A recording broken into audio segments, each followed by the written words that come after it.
Hello everyone, welcome to my YouTube channel UPSC with Rashmi. UPPSC RO ARO के लिए Indian polity के practice set का आज हमारा पार्ट नंबर 3 है।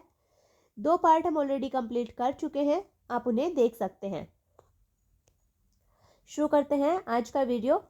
हमारा फर्स्ट क्वेश्चन है, केंद्र में द्वैध शासन किस अधिनियम के अंतर्गत स्थापित किया गया था? ऑप्शन है ए 1909 के अधिनियम, ऑप्शन बी भारत सरकार अधिनियम 1919, ऑप्शन सी भारत सरकार अधिनियम 1935 और ऑप्शन डी भारत स्वतंत्रता अधिनियम 1947। इसका सही आंसर है ऑप्शन नंबर सी, भारत सरकार अधिनियम 1935। भारत सरकार अधिनियम 1935 के द्वारा केंद्र में द्वैध शासन को स्थापित किया गया था।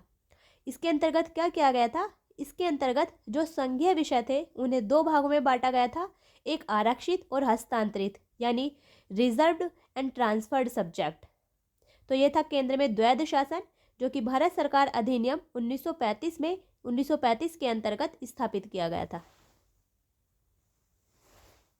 नेक्स्ट क्वेश्चन, भारतीय विधान पालिका प्रथम बार द्विसदनीय बनाई गई। ऑप्शन है ए 1892 के भारतीय काउंसिल एक्ट द्वारा, ऑप्शन बी 1909 के भारतीय काउंसिल एक्ट द्वारा, ऑप्शन सी 1919 के भारत सरकार अधिनियम द्वारा और ऑप्शन डी 1935 के भारत सरकार अधिनियम द्वारा। इसका सही आंसर है ऑप्शन नंबर सी, 1919 के भारत सरकार अधिनियम द्वारा। जो भारतीय विधान पालिका है वो पहली बार द्विसदनीय बनाई गई थी भारत सरकार अधिनियम 1919 के द्वारा। इसमें जो ऊपरी सदन था उसे कहा जाता था राज्य परिषद, यानी काउंसिल ऑफ स्टेट, जिसे वर्तमान में कहा जाता है राज्यसभा, और जो निम्न सदन था उसे कहा जाता था केंद्रीय विधानसभा, यानी सेंट्रल लेजिस्लेटिव असेंबली, जिसे वर्तमान में कहा जाता है लोकसभा। तो इसका सही आंसर है option number C. Next question, इन व्यक्तियों में से कौन कैबिनेट मिशन का सदस्य नहीं था? ऑप्शन है A William Wood, option B Pethick Lawrence, option C Stafford Cripps और option D A B Alexander. तो सबसे पहले कैबिनेट मिशन आया था भारत 1946 में। इस कैबिनेट मिशन में कुल 3 सदस्य थे। कौन थे? सर लॉर्ड पैथिक लॉरेंस, जो कि भारत सचिव थे, तो ये भी कैबिनेट मिशन के सदस्य थे। दूसरे थे सर स्टेफोर्ड क्रिप्स, जो कि बोर्ड ऑफ ट्रेड के अध्यक्ष थे, ये भी कैबिनेट मिशन के सदस्य थे। और तीसरे थे ए बी अलेक्जेंडर, जो कि नौसेना मंत्री थे, तो ये भी कैबिनेट मिशन के सदस्य थे। तो इसका सही आंसर है option number A William Wood. William Wood cabinet mission का सदस्य नहीं था, जबकि Lord Pethick Lawrence, sir Stafford Cripps और A B Alexander cabinet mission के सदस्य थे। नेक्स्ट क्वेश्चन, निम्नलिखित में से कौन अगस्त 1946 में गठित प्रथम अंतरिम राष्ट्रीय सरकार का सदस्य नहीं था? तो अंतरिम सरकार का जो प्रथम अंतरिम सरकार का गठन किया गया था वो किया गया था अगस्त 1946 में। उसमें अंतरिम राष्ट्रीय सरकार का सदस्य कौन नहीं था? ऑप्शन है A C Rajagopalachari, option B doctor Rajendra Prasad, option C doctor Sarvepalli Radhakrishnan, option D Jagjivan Ram. तो इसका सही आंसर है option number C, doctor Sarvepalli Radhakrishnan. ये प्रथम अंतरिम राष्ट्रीय सरकार के सदस्य नहीं थे, जबकि सी राजगोपालाचारी प्रथम अंतरिम राष्ट्रीय सरकार में शिक्षा मंत्री थे। डॉक्टर राजेंद्र प्रसाद खाद्य और कृषि मंत्री थे, जबकि बाबू जगजीवन राम श्रम मंत्री थे। जबकि डॉक्टर सर्वपल्ली राधाकृष्णन प्रथम अंतरिम राष्ट्रीय सरकार के सदस्य नहीं थे। नेक्स्ट क्वेश्चन, संविधान सभा में सदस्यों का चुनाव कैसे हुआ था? ऑप्शन है ए सीधे जनता द्वारा, ऑप्शन बी भारतीय राष्ट्रीय कांग्रेस के नामांकन द्वारा, ऑप्शन सी भारतीय राज्यों के शासकों से नामांकन द्वारा और ऑप्शन डी प्रांतीय सभाओं के द्वारा। इसका सही आंसर है ऑप्शन नंबर डी। जो संविधान सभा के सदस्यों का चुनाव किया गया था वो किया गया था प्रांतीय विधानसभाओं के द्वारा, क्योंकि संविधान सभा के सदस्यों का चुनाव अप्रत्यक्ष रूप से किया गया था। तो इसका सही आंसर है option number D. Next question है, भारतीय संविधान सभा के उद्घाटन अधिवेशन की अध्यक्षता की गई थी। ऑप्शन है ए डॉक्टर राजेंद्र प्रसाद के द्वारा, option B doctor Sachchidananda Sinha द्वारा, option C doctor Bhimrao Ambedkar द्वारा, ऑप्शन डी पंडित जवाहरलाल नेहरू द्वारा। इसका सही आंसर है option number B, doctor Sachchidananda Sinha द्वारा। जो संविधान सभा का उद्घाटन अधिवेशन था उसकी अध्यक्षता डॉक्टर सच्चिदानंद सिन्हा के द्वारा की गई थी। क्वेश्चन ये भी आ सकता है कि संविधान सभा की प्रथम बैठक की अध्यक्षता किसने की थी, तो वो भी सही आंसर होगा doctor Sachchidananda Sinha. Next question, निम्नलिखित में से कौन संविधान प्रारूप समिति के सदस्य थे? यहाँ 4 ऑप्शन दिए गए हैं। कोर्ट की सहायता से हमें बताना है कि इनमें से कौन संविधान की प्रारूप समिति के सदस्य थे। सबसे पहले बात करते हैं संविधान की प्रारूप समिति पर। तो संविधान की प्रारूप समिति का गठन किया गया था 29 अगस्त 1947 को, जिसके अध्यक्ष थे डॉक्टर भीमराव अंबेडकर। इसमें कुल 7 सदस्य थे। अध्यक्ष थे डॉक्टर भीमराव अंबेडकर और 6 अन्य सदस्य थे। वो थे N Gopalaswami Ayyangar, Alladi Krishnaswami Iyer, doctor K M Munshi, Mohammad Saadulla, B L Mitra और D P Khaitan. B L Mitra ने स्वास्थ्य कारणों से इस्तीफा दे दिया था, जिनके स्थान पर एन माधवराव को चुना गया था। और डी पी खेतान की मृत्यु 1948 में हो जाने के कारण उनके स्थान पर टी टी कृष्णमाचारी को चुना गया था। तो संविधान की प्रारूप समिति के सदस्य थे एन गोपाल स्वामी आयंगर, ये भी सही है। और दूसरा है पंडित जवाहरलाल नेहरू, तो ये संविधान की प्रारूप समिति के सदस्य नहीं थे, इसलिए ये गलत है। तीसरा है अल्लादी कृष्ण स्वामी अय्यर, ये भी सही है। और चौथा है सरदार पटेल, ये भी संविधान की प्रारूप समिति के सदस्य नहीं थे।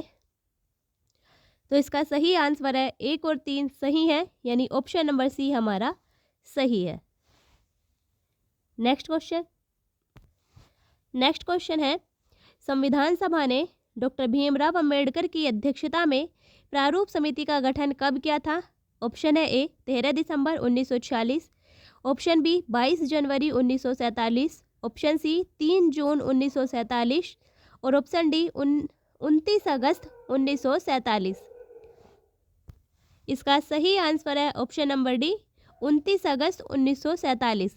संविधान सभा के द्वारा प्रारूप समिति का गठन किया गया था 29 अगस्त 1947, जिसके अध्यक्ष थे doctor Bhimrao Ambedkar. Next question है, संविधान निर्मात्री परिषद की झंडा समिति के अध्यक्ष कौन थे? ऑप्शन है A C Rajagopalachari, option B doctor Rajendra Prasad, option C J B Kripalani, option D doctor Bhimrao Ambedkar.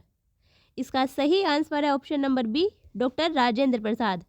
जो संविधान निर्मात्री परिषद की झंडा समिति थी उसके अध्यक्ष थे डॉक्टर राजेंद्र प्रसाद और झंडा समिति का गठन किया गया था 23 जून 1947 को।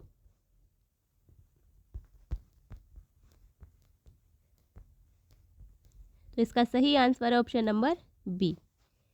नेक्स्ट क्वेश्चन, भारतीय संविधान में राज्यों की संघ की संकल्पना को प्राप्त किया गया है। ऑप्शन है ए अमेरिका के संविधान से, ऑप्शन बी ऑस्ट्रेलिया के संविधान से, option C British North America अधिनियम से और ऑप्शन डी स्विट्जरलैंड के संविधान से। इसका सही आंसर है option number C British North America अधिनियम से। जो भारतीय संविधान में राज्यों की संघ की जो संकल्पना है उसे ब्रिटिश नॉर्थ अमेरिका अधिनियम यानी कनाडा के संविधान से प्राप्त किया गया है। नेक्स्ट क्वेश्चन, भारत ने समवर्ती सूची की संकल्पना उद्धृत की है। ऑप्शन है ए यूएसए के संविधान से, ऑप्शन बी स्विट्जरलैंड के संविधान से, ऑप्शन सी ऑस्ट्रेलिया के संविधान से और ऑप्शन डी यूएसएसआर के संविधान से। इसका सही आंसर है ऑप्शन नंबर सी ऑस्ट्रेलिया के संविधान से। भारत ने समवर्ती सूची की संकल्पना को ऑस्ट्रेलिया के संविधान से अपनाया है। नेक्स्ट क्वेश्चन, भारतीय संविधान का कौन सा भाग और अध्याय संघ और राज्यों के बीच विधायी संबंध के बारे में है? ऑप्शन है ए भाग 11 और अध्याय 1, ऑप्शन बी भाग 11 और अध्याय 2, ऑप्शन सी भाग 12 और अध्याय 1 और ऑप्शन डी भाग 12 और अध्याय 2। इसका सही आंसर है ऑप्शन नंबर ए भाग 11 और अध्याय 1। ये संघ और राज्यों के बीच विधायी संबंध के बारे में बताता है। अध्याय 1 विधायी संबंध के बारे में बताता है आर्टिकल 245 से लेकर 255 तक, और अध्याय 2 भाग 11 का ही अध्याय 2 प्रशासनिक संबंधों के बारे में बताता है, आर्टिकल 256 से लेकर 263 तक।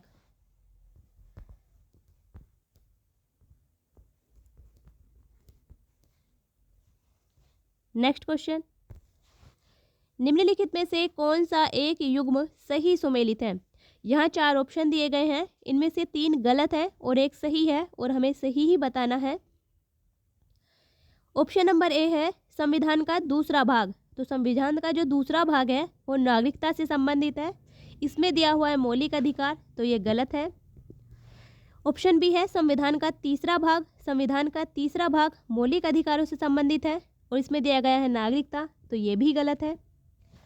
ऑप्शन सी है संविधान का भाग 4A, इसमें दिया गया मौलिक कर्तव्य, और संविधान का भाग 4A मौलिक कर्तव्यों से ही संबंधित है, तो ये सही है और हमें सही ही बताना है, इसलिए इसका सही आंसर है ऑप्शन नंबर सी।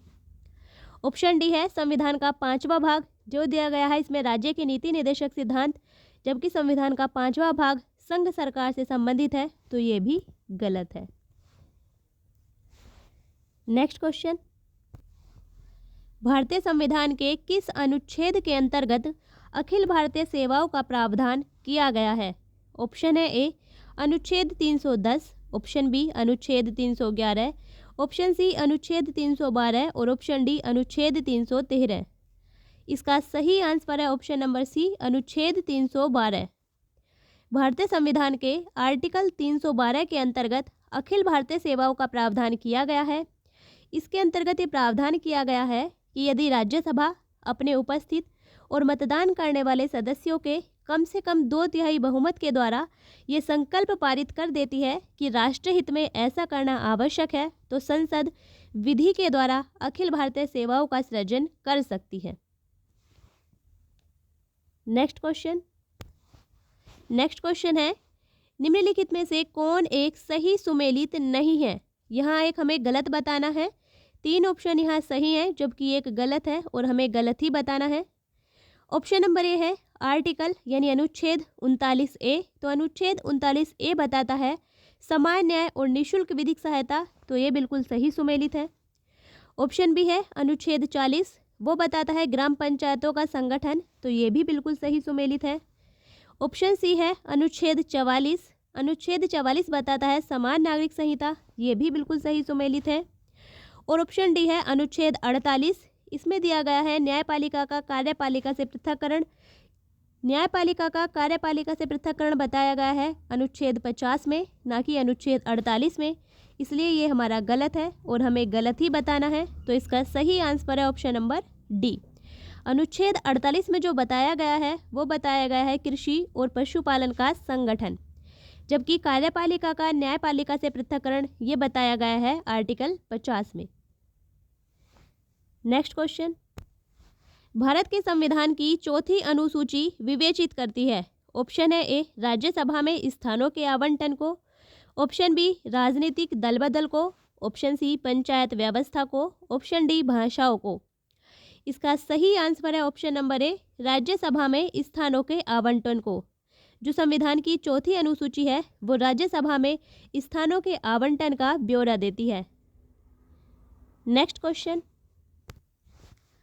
भारत के संविधान की प्रस्तावना में कितने प्रकार के न्याय, स्वतंत्रता, समानता और भ्रातृत्व का उसी क्रम में उल्लेख किया गया है? ऑप्शन है ए 3-5-2-1, ऑप्शन बी 1-3-5-2, ऑप्शन सी 2-5-3-1 और ऑप्शन डी 5-2-1-3। इसका सही आंसर है ऑप्शन नंबर ए 3-5-2-1। क्यों? क्योंकि भारत की संविधान की जो प्रस्तावना है उसमें 3 प्रकार का न्याय, सामाजिक, आर्थिक और राजनीतिक न्याय, 5 प्रकार की स्वतंत्रता, विचार, अभिव्यक्ति, विश्वास, धर्म और उपासना की स्वतंत्रता, 2 प्रकार की समानता, प्रतिष्ठा और अवसर की समानता और 1 प्रकार के भ्रातृत्व का उल्लेख किया गया है। इसलिए इसका सही आंसर है ऑप्शन नंबर ए। नेक्स्ट क्वेश्चन, भारतीय संविधान की प्रस्तावना में धर्मनिरपेक्ष और समाजवादी शब्द जोड़े गए थे। ऑप्शन है ए 39वें संशोधन द्वारा, ऑप्शन बी 41वें संशोधन द्वारा, ऑप्शन सी 42वें संशोधन द्वारा और ऑप्शन डी 44वें संशोधन द्वारा। इसका सही आंसर है ऑप्शन नंबर सी 42वें संशोधन द्वारा। संविधान की प्रस्तावना में धर्मनिरपेक्ष यानी पंथ निरपेक्ष और समाजवादी शब्द जोड़े गए थे 42वें संविधान संशोधन अधिनियम 1976 के द्वारा। नेक्स्ट क्वेश्चन, भारतीय संविधान में किस प्रकार की शासन प्रणाली की व्यवस्था की गई है? ऑप्शन है ए लोकतंत्रात्मक, ऑप्शन बी अध्यक्षात्मक, ऑप्शन सी संसदात्मक और ऑप्शन डी अर्धलोकतंत्रात्मक। इसका सही आंसर है ऑप्शन नंबर सी संसदात्मक। जो भारतीय संविधान में शासन प्रणाली की व्यवस्था की गई है वो है संसदात्मक शासन प्रणाली। शासन प्रणाली दो प्रकार की होती है, एक संसदात्मक और दूसरी अध्यक्षात्मक। भारत ने ब्रिटेन का अनुसरण करते हुए संसदात्मक शासन प्रणाली को अपनाया है। नेक्स्ट क्वेश्चन, संसदात्मक शासन व्यवस्था में ऑप्शन है ए न्यायपालिका का कार्यपालिका पर नियंत्रण होता है, ऑप्शन बी कार्यपालिका का न्यायपालिका पर नियंत्रण होता है, ऑप्शन सी कार्यपालिका का विधायिका पर नियंत्रण होता है और ऑप्शन डी विधायिका का कार्यपालिका पर नियंत्रण होता है। इसका सही आंसर है ऑप्शन नंबर डी विधायिका का कार्यपालिका पर नियंत्रण होता है। जो संसदीय शासन व्यवस्था होती है उसमें विधायिका का कार्यपालिका पर नियंत्रण होता है। क्यों? क्योंकि जो कार्यपालिका के सदस्य होते हैं वो विधायिका में से ही चुने जाते हैं और कार्यपालिका के सभी सदस्य अपने सभी कार्यों के लिए सामूहिक रूप से लोकसभा के प्रति उत्तरदायी होते हैं और लोकसभा विधायिका का हिस्सा है, इसलिए विधायिका का कार्यपालिका पर नियंत्रण होता है। नेक्स्ट क्वेश्चन, भारत की संविधान सभा ने राष्ट्रीय ध्वज को सर्वप्रथम कब स्वीकार किया था? ऑप्शन है ए 22 जुलाई 1947, ऑप्शन बी 23 जुलाई 1947, ऑप्शन सी 25 जुलाई 1947 और ऑप्शन डी 15 अगस्त 1947। इसका सही आंसर है ऑप्शन नंबर ए 22 जुलाई 1947। संविधान सभा ने राष्ट्रीय ध्वज को सर्वप्रथम 22 जुलाई 1947 को स्वीकार किया था। राष्ट्रध्वज की लंबाई और चौड़ाई का अनुपात है 3:2 और राष्ट्रध्वज का जो डिजाइन तैयार किया गया था वो किया गया था पिंगली वेंकैया के द्वारा। नेक्स्ट क्वेश्चन, नए राज्य के गठन की शक्ति निहित है। ऑप्शन है ए संसद में, ऑप्शन बी राष्ट्रपति में, ऑप्शन सी मंत्रिपरिषद में और ऑप्शन डी राज्य पुनर्गठन आयोग में। इसका सही आंसर है ऑप्शन नंबर ए संसद में। जो नए राज्य के गठन की शक्ति दी गई है वो संसद को दी गई है। संसद किसी भी राज्य के क्षेत्र, सीमा या नाम में परिवर्तन कर सकती है और नए राज्यों का भी गठन कर सकती है, इसलिए नए राज्य के गठन की शक्ति संसद में निहित है। नेक्स्ट क्वेश्चन है, भारत में नागरिकता की निम्नलिखित विशेषताओं में से कौन सी सही है? ऑप्शन है ए राज्य तथा राष्ट्र की दोहरी नागरिकता, ऑप्शन बी राज्य की एकल नागरिकता, ऑप्शन सी संपूर्ण भारत की एकल नागरिकता और ऑप्शन डी भारत और अन्य देश की दोहरी नागरिकता। इसका सही आंसर है ऑप्शन नंबर सी संपूर्ण भारत की एकल नागरिकता। भारत में ब्रिटेन का अनुसरण करते हुए एकल नागरिकता के प्रावधान को अपनाया गया है, तो भारत में नागरिकता की जो विशेषता है वो है संपूर्ण भारत की एकल नागरिकता। तो ये था हमारा आज का वीडियो जिसमें हमने इंडियन पॉलिटी से रिलेटेड क्वेश्चन डिस्कस किए हैं। अगर आपने पहले पार्ट नहीं देखे हैं तो देख सकते हैं। फिर मिलते हैं नेक्स्ट वीडियो में, तब तक के लिए बेस्ट ऑफ लक।